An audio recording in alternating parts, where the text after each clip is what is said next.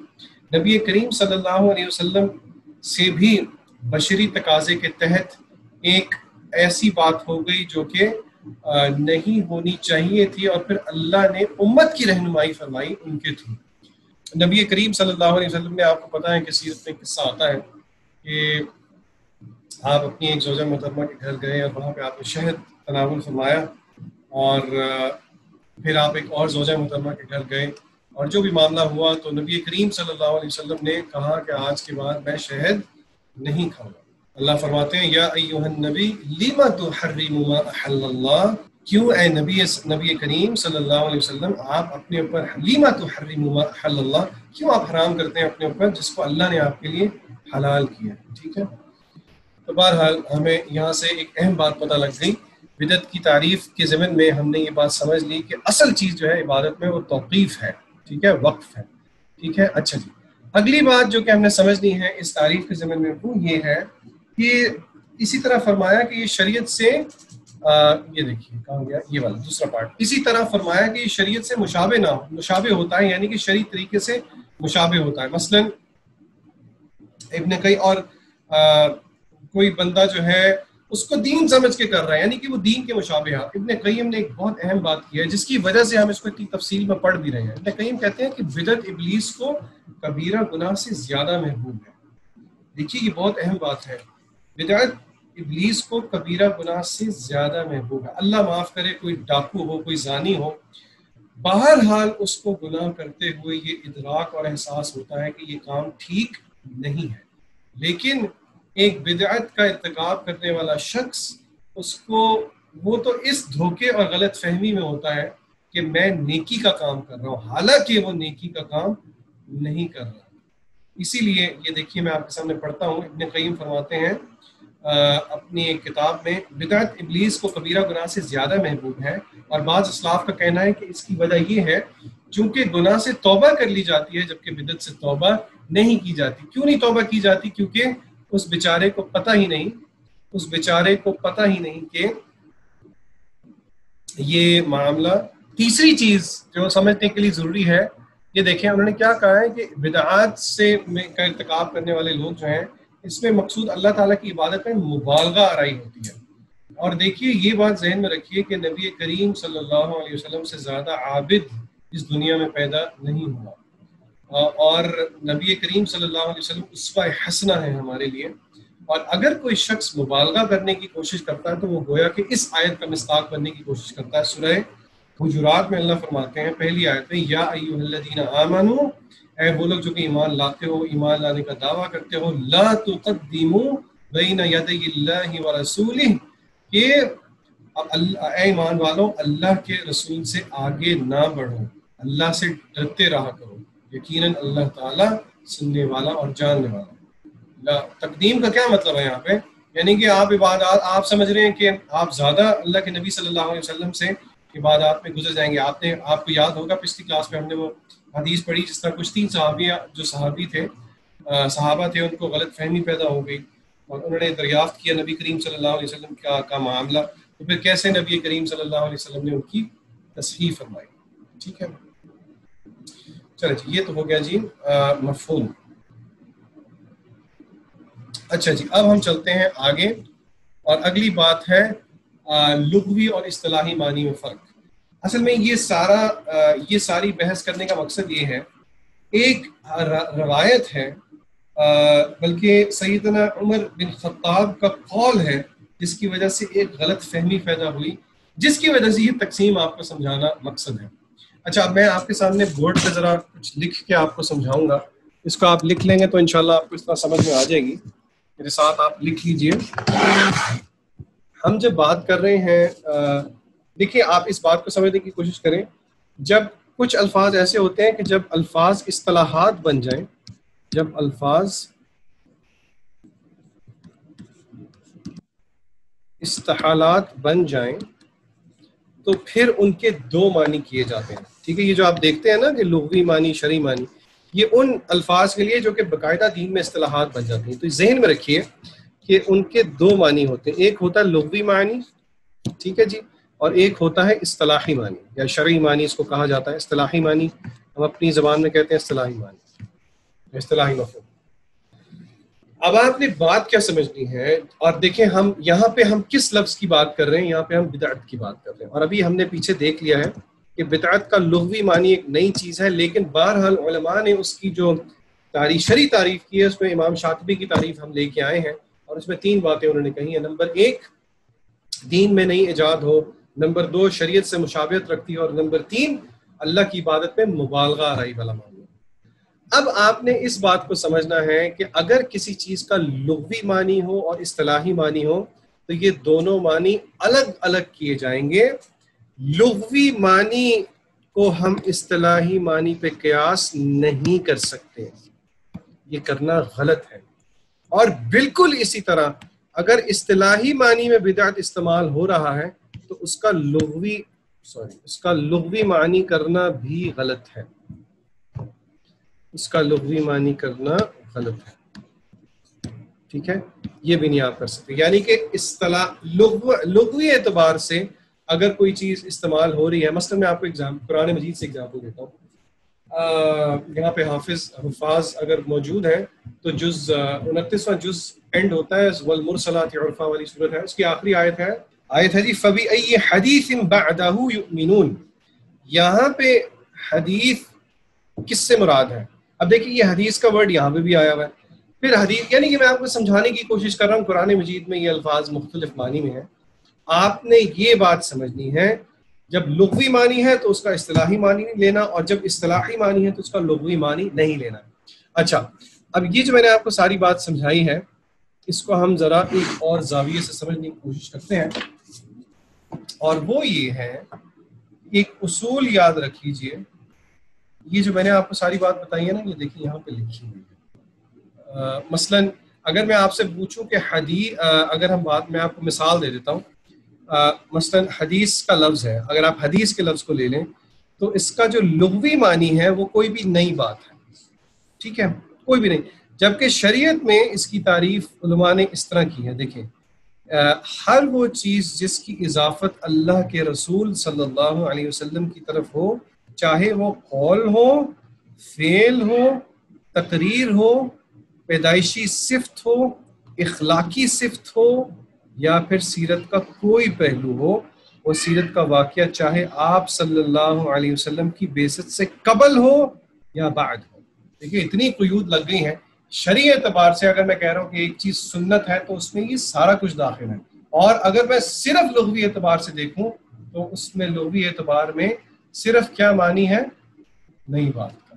ٹھیک ہے جی, یہ دیکھیں اس کی وضاحت کرتے ہوئے فرما رہے ہیں غور طلب بات یہ ہے کہ حدیث کی اصطلاحی تعریف پر آپ صلی اللہ علیہ وسلم کا عمل, آپ کی تقاریر اور صفات بھی شامل ہیں, جبکہ لغوی معنی کا اطلاق محض نئی بات کو ہوتا ہے. ٹھیک ہے, بالکل اسی طرح اس کو آپ بدعت پہ بھی سمجھیے. بدعت کا ڈکشنری میننگ کیا ہے؟ کوئی بھی نئی چیز. ٹھیک ہے, کوئی بھی نئی چیز. اور شرعی معنی ہم دیکھ چکے ہیں. اب میں آپ کے سامنے یہ روایت رکھتا ہوں, یہ سیدنا عمر بن خطاب رضی اللہ تعالی عنہ کا قول ہے, صحیح بخاری میں درج ہے. صحابی کے قول کو کیا کہا جاتا ہے حدیث کی اصطلاح میں؟ تو بتائے گا مجھے. صحابی یہ صحیح بخاری میں, تو ہم تو یہ سمجھتے تھے صحیح بخاری میں احادیث ہیں, یہ صحابی کا قول نقل کیا گیا ہے, شاباش, اثر کہا جاتا ہے. ٹھیک ہے, اثر کہا جاتا ہے, یہ ذہن میں رکھیے. صحابی کے قول کو اثر کہا جاتا ہے اصطلاحی طور پر. یہ حدیث اگر آپ حدیث کے رولز کے حساب سے دیکھیں. چلیں جی, بارک اللہ آپ کو جزائے خیر دیں ساحل بھائی, بارک اللہ فیکم. اچھا جی, روایت کچھ اس طرح ہے. حضرت عبد الرحمن, اور میں یقیناً آپ لوگوں نے یہ سنی ہوگی لیکن بہرحال میں آپ کے سامنے رکھ رہا ہوں, اس کو بہت غور سے آپ نے سننا ہے. اور جو میں نے جس لفظ پہ میں نے آپ کو آ کے بات سمجھانی ہے وہ یہ والا لفظ ہے, میں پہلے ہائی لائٹ کر دیتا ہوں. نعم البدعہ, یہ لفظ ہے جس نے جس کو غلط سمجھنے کی وجہ سے سارا کا سارا معاملہ جو ہے وہ اختلافی بن جاتا ہے. بہرحال انشاءاللہ اسی کو ہم سمجھتے ہیں. روایت ہے کہ حضرت عبد الرحمن بن عبد القاری سے روایت ہے، انہوں نے فرمایا کہ میں رمضان کی ایک رات حضرت عمر رضی اللہ تعالیٰ عنہ کے ساتھ مسجد میں گیا. سب لوگ متفرق اور منتشر تھے، یعنی کہ الگ الگ نماز پڑھ رہے تھے. کوئی اکیلا نماز پڑھ رہا تھا اور کوئی کسی کے پیچھے کھڑا تھا، یعنی کہ کوئی اکیلی اپنی نماز پڑھ رہا ہے، رمضان کی راتیں ہیں، اور کوئی جو ہے وہ کیا کہتے ہیں کسی امام کے پیچھے پڑھ رہا تھا. یہ دیکھ کر حضرت عمر رضی اللہ تعالیٰ نے فرمایا میرا خیال ہے کہ میں تمام لوگوں کو ایک قاری کے پیچھے جمع کر دوں گا تو زیادہ مناسب ہوگا. چنانچہ انہوں نے اس عزم اور ارادے کے ساتھ حضرت ابی بن کعب رضی اللہ تعالیٰ عنہ کو ان کا امام مقرر کر دیا. پتہ نہیں ابی بن کعب ہے یا ابی بن کعب ہے، مجھے میں شور نہیں ہوں کہ یہ ٹائپنگ ایرر ہے یا یہ بہرحال اس کی تصحیح کر لیں گے انشاءاللہ بعد میں. دوسری رات پھر مجھے ان کی معیت میں مسجد نبی جانے کا اتفاق ہوا تو دیکھا کہ لوگ اپنے امام کے پیچھے نماز تراویح، یعنی کہ دوسری رات حضرت عمر کہتے ہیں کہ میں گیا تو میں نے دیکھا ایک امام کے پیچھے سارے نماز پڑھ. تو حضرت عمر نے، اب یہاں پہ دیکھیں وہ بات آ رہی ہے، حضرت عمر رضی اللہ تعالیٰ عنہ نے انہیں دیکھ کر فرمایا یہ نیا طریقہ کس قدر بہتر اور مستحسن ہے.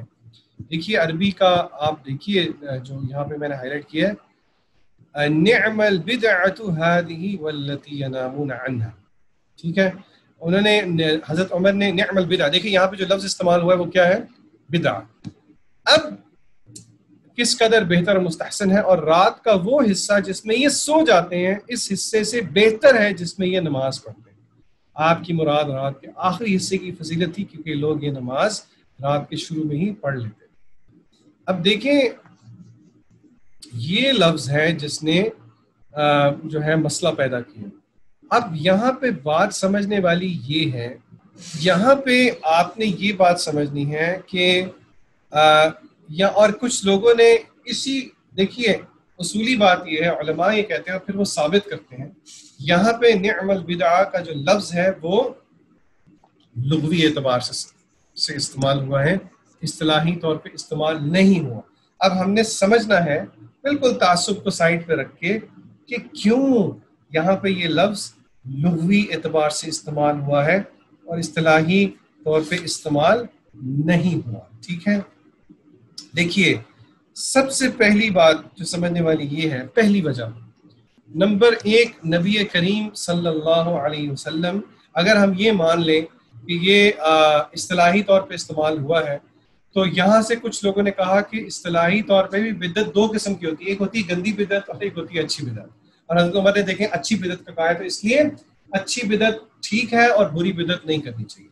لیکن اس کا رد صحیح مسلم کی اس حدیث سے ہوتا ہے، خطبے کا یہ حصہ ہے جس میں نبی کریم صلی اللہ علیہ وسلم فرماتے تھے اما بعد فإن خیر الحدیث کتاب اللہ، سب سے بہترین حدیث اللہ کی کتاب ہے، وخیر الہدی ہدی محمد صلی اللہ علیہ وسلم، وشر الامور محدثاتها، سب سے برے کام وہ ہیں جو کہ نئے ہیں، وکل بدعۃ ضلالہ.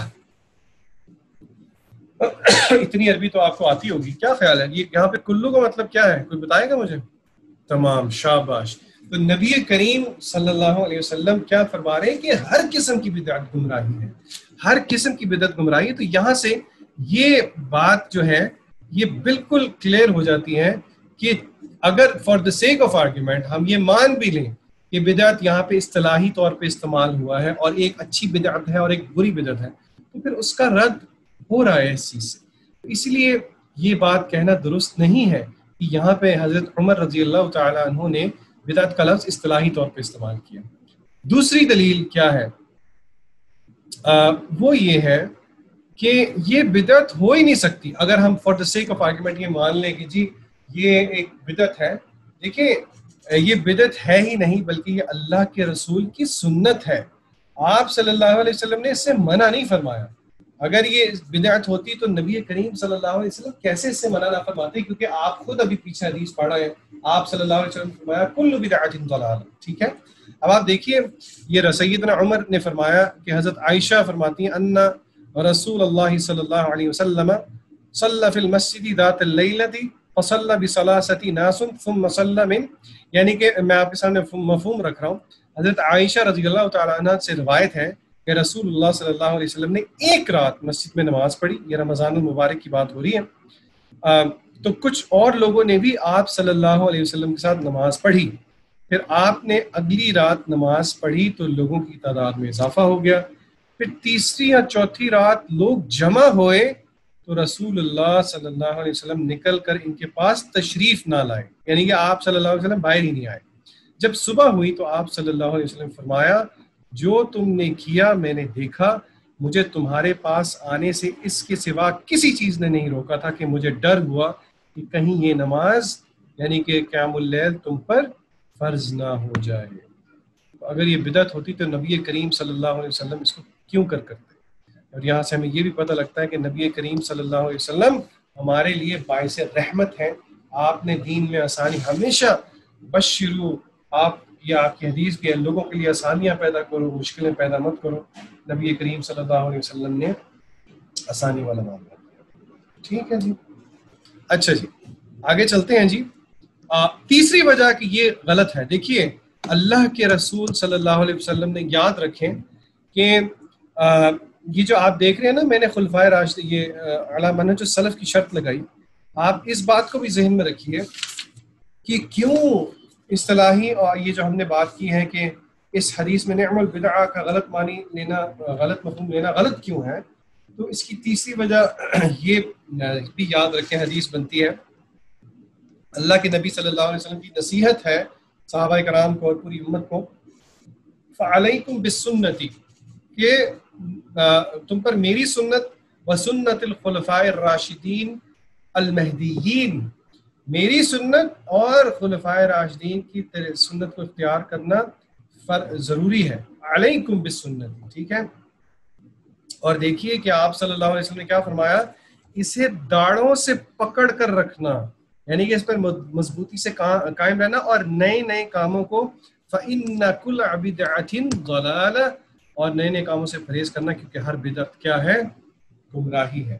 اسی لیے اس ٹاپک کو، جو بدعت کی تعریف ہے، شیخ محمد بن صالح العثیمین رحمہ اللہ تعالی، اللہ ان کی قبر کو کروٹ ان کو جنت نصیب کرے، بہت اچھے عالم ہیں. اور ان کی کتابوں کی میں یہاں پہ رک کے آپ کو مزے کی بات بتا دوں. دیکھیے اکثر علماء جو ہے نا، ان کا لٹریچر عام اسٹوڈنٹ کو سمجھ میں نہیں آتا، عام آدمی کو، مسلمان کو مشکل ہوتا ہے سمجھنا. لیکن اللہ نے شیخ محمد بن صالح العثیمین رحمہ اللہ کو ایسی بصیرت دی تھی کہ کوئی عام بندہ بھی ان کی بات سنے اور کوئی اہل علم بھی سنے، تو یہ اللہ نے ان کو بہت وہ چیز دی تھی کہ یہ ان کی کتابوں سے میں نے ذاتی طور پر بہت استفادہ اٹھایا. آپ کو کہیں بھی ان کی کتابوں کا ترجمہ ہوا ہوا ملے، یا اگر آپ عربی پہ اتنا عبور حاصل کر لیں، تو ان کی کتابوں کو آپ نے کبھی بھی نہیں چھوڑنا. انشاءاللہ یہ بہت دنیا اور آخرت کا آپ کے لیے خزانہ ہوں گی. بہرحال اللہ ان کو جنت نصیب کرے، ان پہ بہت رحمتیں فرمائیں. یہ فرماتے ہیں کہ بدعت کی تعریف کرتے ہوئے وہ کہتے ہیں اللہ کے لیے وہ عبادت کے اعمال بجا لانا جو اس نے لاگو نہیں کیے. اگر چاہیں تو آپ یہ بھی کہہ سکتے ہیں اللہ تعالیٰ کی ایسی عبادت کرنا جو کہ نبی کریم صلی اللہ علیہ وسلم کے طریقے پر نہ ہو اور آپ کے خلفائے راشدین کے طریقے پر نہ ہو. اور یہ وہ کہاں سے یہ ایڈیشن انہوں نے کہاں سے کیا ہے؟ اس حدیث سے جو کہ ابھی ہم نے پڑھی، فعلیکم بسنتی و سنت الخلفاء الراشدین والمہدیین، اور کما قال النبی صلی اللہ علیہ وسلم. اور دیکھیں ابن تیمیہ نے بھی اس حدیث کے اوپر کامنٹ کرتے ہوئے فرمایا ہے، عمر رضی اللہ تعالیٰ عنہ کی جانب سے بدعت سے موسوم کرنے کا عمل لغوی معنی کو مد نظر رکھ کر عمل میں آیا، شرعی معنی کا مطلب مراد لینا مقصود نہیں تھا. اس کی وجہ یہ ہے کہ لغوی طور پر بدعت ہر اس عمل پر بولا جا سکتا ہے جو بغیر کسی عمل نمونے کے کیا جائے، جبکہ شرعی اعتبار سے بدعت اس چیز کے بارے میں بولا جاتا ہے اس کے بارے میں کوئی شرعی دلیل موجود نہ ہو. شیخ کا نام کیا ہے؟ پورا نام میرے ذہن میں نہیں ہے، لیکن بہرحال یہ معروف ہے، شیخ محمد بن صالح عثیمین رحمہ اللہ تعالی. یہاں پہ لکھا ہوا ہے، دیکھیں یہ میں نے ہائی لائٹ کیا، شیخ محمد بن صالح عثیمین. پورا نام غالباً ان کی کسی تحریر یا بک میں ہوگا، اور ان کی بہت اچھی کتب ہیں، ان کی انگریزی میں بھی ان کی کافی کتابوں کا ترجمہ ہوا ہے اور اردو میں بھی ہے. ضرور استفادہ کیا کریں ان کی کتابوں سے. 2-3 اسکالرز ہیں جن کا لٹریچر میں آپ کو بہت ریکمینڈ کروں گا. ایک تو ابن قیم رحمہ اللہ کی کہیں پہ بھی آپ کو کوئی کتاب ملے ترجمہ یا کچھ آپ نے نہیں چھوڑنا. ٹھیک ہے, میں آپ کو یہاں پہ لکھ دیتا ہوں. نمبر 1 امام ابن قیم. آپ یقین کیجئے کہ کتابیں مہنگی بھی ہوتی ہیں, ایسا اس کو انویسٹمنٹ سمجھ کے اپنے پاس رکھ لیجئے, دنیا آخرت کو آپ کو فائدہ ہوگا انشاءاللہ. دوسرا, آپ نے اسلام آباد کے محدث ہیں, محدث وقت ہیں, ہمارے زندہ ہیں, حیات ہیں, اللہ ان کی عمر طویل کرے اور ہمیں ان سے استفادہ کرنے کی توفیق دے, ڈاکٹر فضل الہی. اگر آپ جیتی جاگتی اسلاف کی مثال دیکھنا چاہتے ہیں تو آپ مجھے نہیں پتا آپ میں سے کسی کو یہ اعزاز حاصل ہوا ہے کہ آپ نے ڈاکٹر فضل الہی کے دروس اٹینڈ کیے ہوں, لیکن یقیناً آپ یقین کریں ان کا ایک درس ہی جو ہے نا وہ بہت آپ کے ایمان کو تقویت دیتے. یہاں پہ کوئی ہے ایسا جنہوں نے ڈاکٹر فضل الہی کا کوئی درس وغیرہ اٹینڈ کیا ہو؟ چلیں جی, نعمان بھائی نے ہاتھ کھڑا کیا, الحمدللہ, زبردست. اللہ آپ کو جزائے خیر دیں. انشاءاللہ ان کا نا ان کے بہت اچھے اچھے دروس ہیں. ان کا ایک درس تھا, میں گروپ میں شیئر کروں گا انشاءاللہ. 30 منٹ کا درس انہوں نے دیا تھا. اس کی آڈیو کو اتنی کلیئر نہیں ہے, لیکن اگر آپ سمجھ رہے ہیں نا کہ آپ کی طبیعت میں بڑی طغیانی آئی ہوئی ہے اور معصیت ہوتی ہے اور دل نہیں لگتا عبادات میں, انشاءاللہ آپ وہ درس سنیں, اللہ کی توفیق سے آپ بہت فرق محسوس کریں گے. ضرور مجھے آپ نے نا یاد دہانی کروانی ہے, اگر میں بھول جاؤں آج رات تک. کون یاد دہانی کروائے گا؟ فرحان بھائی آپ یاد دہانی کروا دیں گے؟ جی مجھے چیٹ باکس میں اوکے یا یس کر دیں. بارک اللہ فیکم. اچھا جی, اب اگلی بات جو ہم نے کرنی ہے وہ فہم سلف ہے, اور بلکہ بدعت کی کچھ اقسام بھی ہیں. اچھا جی, یہ جو ہے نا یہ والا پیج یہ میں اپلوڈ کر دوں گا انشاءاللہ. یہ دیکھیے, یہ بدعت کی اقسام, بدعت حقیقی, بدعت اضافی اور کچھ مزید کیٹیگرائزیشنز ہیں. یہ انشاءاللہ مغیرہ بھائی کے نوٹس ہیں, یہ کوئی بہت مشکل نہیں آپ کو لگے گا. یہ والی چیز میں آپ کے لیے چھوڑ رہا ہوں. یہ میں آپ انشاءاللہ اس کو پڑھ لیں گے, آپ کو سمجھ میں آ جائے گی. اگر آپ کو کچھ نہیں سمجھ میں آئے گی انشاءاللہ تو آپ مجھ سے گروپ میں پوچھ سکتے ہیں. لیکن میں ایک بڑی اہم بات آپ کو آج بتانا چاہ رہا ہوں, اور جس پہ میں ختم کرنا چاہ رہا ہوں, وہ فہم سلف ہے. فہم سلف کس کو کہتے ہیں؟ یعنی کہ میں آپ کے سامنے ایک سوال رکھوں گا جس کا جواب دیکھتے ہیں کہ ہم دے پاتے ہیں یا نہیں دے پاتے. کہ اختلافات, میں نے شروع میں بھی یہ بات رکھی تھی, اختلافات کا اور تفرقہ بازی کا سبب کیا ہے؟ اختلافات کا اور تفرقہ بازی کا سبب کیا ہے؟ ہر کوئی کہتا ہے کہ ہم کتاب و سنت کو فالو کرتے ہیں, ہم کتاب و سنت کو فالو کرتے ہیں. آپ فرحان بھائی اس کام میں سست ہیں. چلیں میں اکثر نا اپنے اسکول میں بھی بچوں کو اگر کچھ کہوں نا تو مجھے یاد کروانا ہے. ایک ہی ڈیوٹی لگا کے میں دوسرے کی ڈیوٹی لگاتا ہوں کہ بھائی آپ نے اس کو یاد کروانا, اور اکثر مجھے تیسرے کی بھی ڈیوٹی لگانی پڑتی ہے. اور پھر اکثر اللہ معاف کرے ایسا ہوتا ہے کہ وہ یاد مجھے کروا دیتے ہیں, لیکن بس میری اپنی سستی ہو جاتی ہے کہ میں بھول جاتا ہوں. بہرحال انشاءاللہ اس کو میں نہیں بھولوں گا. اچھا جی, میں آپ کے سامنے ایک سوال رکھ رہا ہوں اور مجھے اس سوال کا جواب چاہیے. ہر کوئی اپنے سمجھ کے مطابق مسائل کا استنباط کرتا ہے. بارک اللہ فیکم. دیکھیے, اپنی فکر کے مطابق اپنی سمجھ کا فرق, احکام کی سمجھ کا فرق, یہ بات ذہن میں رکھیے. اور میں آپ کو نا بہت موٹی, یہ میں آپ کو اصولی بات بتا رہا ہوں. میں یوزلی جو نوٹس ہیں ان میں سے گزرتا ہوتا ہوں ایک ایک چیز کو کر کے, لیکن یہ بات یاد رکھیے کہ کچھ ریڈنگ مٹیریل ہے جو ہم آپ کو دے کے یہ آپ سے ایکسپیکٹ کریں گے کہ آپ انشاءاللہ اس کو تھورلی خود بھی ریڈ کریں. جو میں آپ کو بتا رہا ہوں انشاءاللہ اس کی تفصیل وہاں پہ موجود ہوگی. دیکھیے, ایک دو آیات ہیں جو کہ اس چیز کو کلیئر کرتی ہیں. دیکھیے, یہ بات ذہن میں رکھیں, کتاب و سنت, محض کتاب و سنت کے دلائل کا ہونا کافی نہیں ہے. میں دوبارہ دہرا دیتا ہوں, محض کتاب و سنت کے دلائل کا موجود ہونا کافی نہیں ہے. اب ان کتاب و سنت کے دلائل کو کیسے سمجھا جائے یہ ضروری ہے. اور دیکھیے, بہت سادہ سی بات ہے. قرآن مجید کس پہ نازل ہوا؟ نبی کریم صلی اللہ علیہ وسلم. قرآن مجید جب نازل ہو رہا تھا تو نبی کریم صلی اللہ علیہ وسلم کے ارد گرد کون لوگ موجود تھے؟ صحابہ کرام موجود تھے. تو سب سے بہترین قرآن مجید کو سمجھنے والے اور اس کو اپنی زندگی میں لاگو کرنے والے کون تھے؟ صحابہ کرام، یہ ایک عام فہم بات ہے اور یہ سادہ ذہن کو سمجھ میں آنے والی بات ہے، اس پہ کوئی دو رائے نہیں ہے، اختلاف نہیں ہے۔ اور اگر معاذ اللہ کو یہ کہہ دے کہ معاذ اللہ ثم معاذ اللہ صحابہ، اس طرح کے کچھ لوگ الزام لگاتے ہیں کہ معاذ اللہ صحابہ میں سے کچھ لوگ مرتد ہو گئے نبی کریم صلی اللہ علیہ وسلم کے بعد، یہ قرآن مجید کے خلاف بات ہے، کیونکہ اللہ نے تو مہر لگا دی ان کے اوپر، رضی اللہ عنہم ورضوا عنہ، اللہ ان سے راضی، وہ ان سے راضی۔ تو بالکل تعصب سے خالی ہو کے آپ دیکھیں تو یہ بات سمجھ میں آتی ہے۔ اب یہ جو میں نے آپ سے سوال پوچھا ہے، اس کا جواب سورہ نحل سورہ نمبر 16 آیت نمبر 44 میں ہے۔ یہ آپ ذہن میں بٹھا لیں، میں نے آپ کو ریفرنس دے دیا ہے، یہ آپ خود جائیں گے اور آپ کھول کے دیکھیں گے۔ اللہ فرماتے ہیں وَأَنزَلْنَا إِلَيْكَ الذِّكْرَ لِتُبَيِّنَ لِلنَّاسِ مَا نُزِّلَ إِلَيْهِمْ وَلَعَلَّهُمْ يَتَفَكَّرُونَ۔ کیا مطلب؟ وَأَنزَلْنَا إِلَيْكَ الذِّكْرَ، اے نبی کریم صلی اللہ علیہ وسلم آپ کی طرف ہم نے ذکر کو نازل کیا۔ اب یہاں پہ سوال پیدا ہوتا ہے کہ ذکر سے کیا مراد ہے؟ تو قرآن مجید کی تفسیر قرآن مجید ہی سے کی جائے تو سورہ حجر، یہ میں ریفرنسز آپ کی خاطر دے رہا ہوں، یہ آپ جا کے خود چیک کریں گے، آیت نمبر 9 میں اللہ فرماتے ہیں وَأَنزَلْنَا إِلَيْكَ الذِّكْرَ وَإِنَّا لَهُ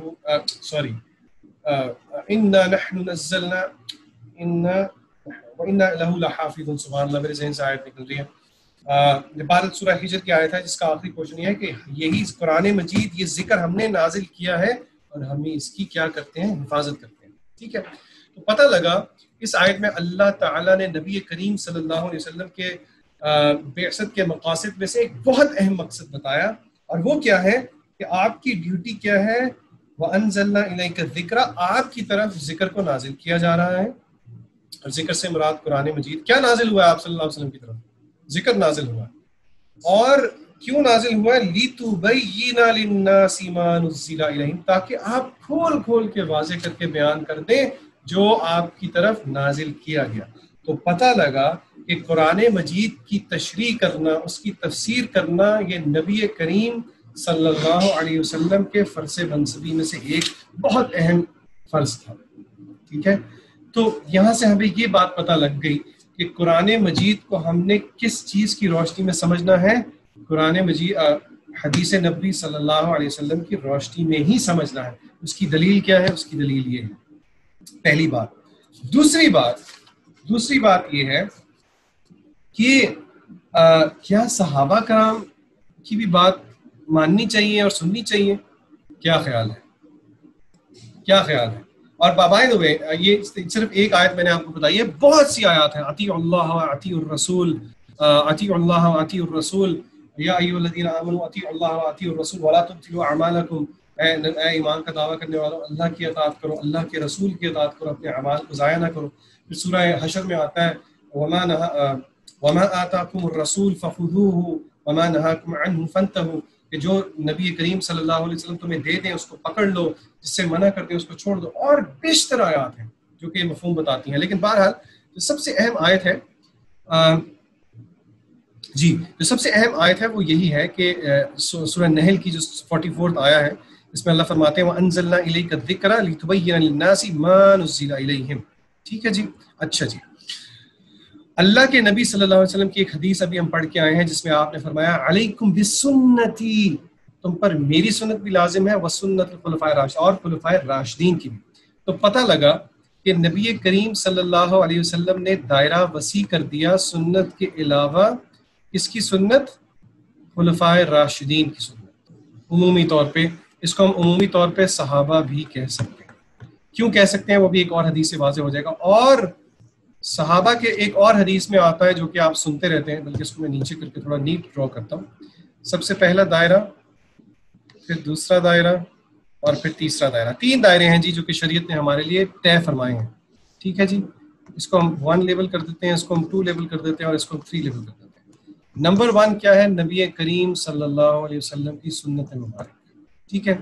نمبر 2 صحابہ، جس میں خصوصی اہمیت حاصل ہے خلفاء راشدین کو۔ اور نمبر 3 ایک اور روایت میں آتا ہے، نبی کے آپ جمعے میں سنتے رہتے ہیں مرد حضرات، اکثر ائمہ حضرات جو ہیں یہ پڑھتے ہیں فإن خیر الحدیث نہیں سبحان اللہ کیا ہے خیر الناس قرنی لوگوں میں سے بہترین قرنی میرے دور کے لوگ ہیں، یعنی کہ کون ہیں آپ صلی اللہ علیہ وسلم کے دور کے لوگ صحابہ، ثم الذین یلونہم اور پھر جو ان کے بعد ہے یعنی کہ صحابہ کے شاگرد تابعی اور پھر تبع تابعین جن کو کہا جاتا ہے، یعنی کہ یہ 3 جنریشنز جو ہیں یہ پہلی 3 جنریشنز صحابہ تابعین اور تبع تابعین ہمارے لیے ان کا سب کچھ حرف آخر ہے۔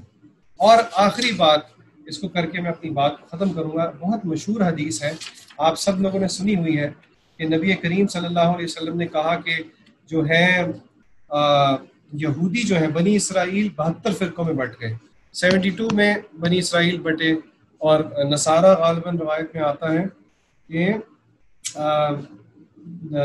یہودیوں کے بارے میں نصارہ کے بارے میں آتا ہے، مجھے اب ایگزیکٹلی یاد نہیں ہے کہ نصرانی 71 ہے کہ یہودی 71 ہے، بہرحال جو بھی ہے۔ پھر نبی کریم صلی اللہ علیہ وسلم نے فرمایا کہ میری امت بھی 73 فرقوں میں بٹے گی، اور پھر آپ نے کہا کہ کلہم فی النار، سب کے سب جہنم میں ہوں گے، الا ملت واحدہ، سوائے ایک کے، اور آپ نے اس فرقے کا نام نہیں بتایا، آپ نے اس کی ایک صفت بتا دی۔ صحابہ نے پوچھ لیا من ہی یا رسول اللہ صلی اللہ علیہ وسلم، آپ نے جو فرمایا اس کو یاد کر لیں۔ آپ صلی اللہ علیہ وسلم نے فرمایا ما انا علیہ واصحابی، ما انا علیہ واصحابی، یہ ذرا سب دہرائیں، ذرا اونچا سا بول لیں، ما انا علیہ واصحابی، کیا مطلب؟ جس پہ میں ہوں اور میرے صحابہ ہیں، ٹھیک ہے؟ تو فہم سلف کا نچوڑ میں نے آپ کو بہت جلدی سے سمجھا دیا ہے۔ ہمارے لیے دین کی سمجھ، ہم یہ نہیں کہیں گے کہ ہم کتاب و سنت کی پیروی کرتے ہیں، ہم کہیں گے کہ ہم کتاب و سنت کی پیروی کرتے ہیں علی منہج السلف، اور سلف الصالحین کون ہیں؟ یہ سارے سلف الصالحین ہیں، اور قرآن مجید کی ایک اور آیت سے پتہ لگتا ہے کہ جو کوئی بھی ان کے راستے پہ چل گیا تا قیامت تک، وہ سب کے سب سلف الصالحین میں داخل ہیں۔ کیا میں اپنی بات کو آسان الفاظ میں سمجھا پایا؟ آپ یقین کیجئے کہ یہ اتنی قیمتی بات ہے کہ علماء نے فہم سلف کو نوح علیہ السلام کی کشتی کہا ہے، یعنی کہ یہ منہج السلف ہی وہ کشتی ہے جو کہ آپ کو راہ نجات تک لے کے جائے گی، ٹھیک ہے؟ اور اسی لیے ذہن میں رکھیے کہ جو کہتے ہیں نا کہ جی آپ کو سلفی ہونا چاہیے، سلفی فرقے والا سلفی نہیں ہے، یہ سلفی سے مراد یہ سوچ ہے جو کہ شریعت ہمیں دیتی ہے کہ آپ فہم سلف کے مطابق دین کو سمجھیں، ٹھیک ہے؟ تو اللہ رب العزت سے ہم دعا کرتے ہیں کہ حقیقی طور پہ اللہ تعالی ہمیں فہم سلف اور پھر سلف کی زندگیوں کو کما حقہ اپنانے کی توفیق عطا فرمائے، اور اللہ تعالی ہمیں باتیں کرنے کے ساتھ ساتھ ان پر کما حقہ عمل کرنے کی بھی توفیق عطا فرمائے۔ اللہ تعالی ہمارا لوگوں کے سامنے والا معاملہ اور خلوت میں معاملہ بالکل ایک جیسا فرما دے۔ اللہ کرے کہ ہم اللہ سے خلوت میں زیادہ ڈرنے والے ہوں، کیونکہ اللہ کو بہرحال یہی چیز پسند ہے۔ اللہ ستار ہیں، اللہ تعالیٰ تو پردہ رکھنے والے ہیں۔ ایک دوسرے کے بارے میں اچھا ظن کرنا اچھی بات ہے، اور لیکن بہرحال حقیقت دلوں کی اللہ رب العزت ہی جانتے ہیں۔ اللہ سے ہم پرخلوص نیت سے دعا کرتے ہیں کہ اللہ آپ ہمارے گناہوں کی طرف مت دیکھیے، آپ اپنی رحمت کی طرف دیکھیے، اور یقیناً آپ کی رحمت سے یہ چیز بعید نہیں ہے کہ آپ ہمارے صغیرہ کبیرہ تمام گناہوں کو معاف کر کے ہمیں اس علم کی محفل کی برکت سے جنت الفردوس میں جمع کر دیں گے انشاءاللہ۔ وآخر دعوانا الحمد للہ رب العالمین۔ اگر آپ کا کوئی سوال ہے یہاں پہ تو ہم پوچھنے سے رہیں، ویسے بھی مغرب کا ٹائم ہو گیا ہے، تو انشاءاللہ آپ گروپ پہ پوچھ سکتے ہیں۔ اور میں اکثر سوال اصل میں مجھے غیر مناسب لگتا ہے کہ اکثر سوالوں کا جواب میں خود دوں، کیونکہ بڑے علماء موجود ہیں گروپ میں، بہرحال لیکن آپ پوچھ لیجیے گا۔